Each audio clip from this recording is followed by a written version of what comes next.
ခုကျွန်တော်အခန်းရမ်း plain နေတယ်ဆိုတော့အရင်တော့ကျွန်တော်ရိုက်ထားတဲ့ပုံတွေတွေကနေပြီးတော့ကျွန်တော်အခုပြန်ရွေးမှာဖြစ်ပါတယ်အဲ့ဒီဟာကိုမှကျွန်တော် Photoshop မှာ edit ပြန်လုပ်မှာဖြစ်ပါတယ်ကျွန်တော် designer တော့မဟုတ်ဘူးဒါပေမဲ့ inspiration လေးယူပြီးတော့ကျွန်တော် edit လုပ်မှာဖြစ်ပါတယ်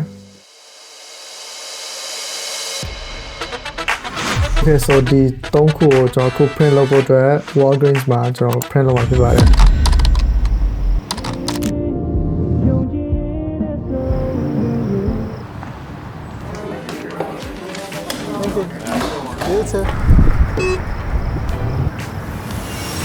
Okay so ပြီးခဲ့တဲ့2ညလောက်ကျွန်တော် poster တွေ pick up လုပ်တယ်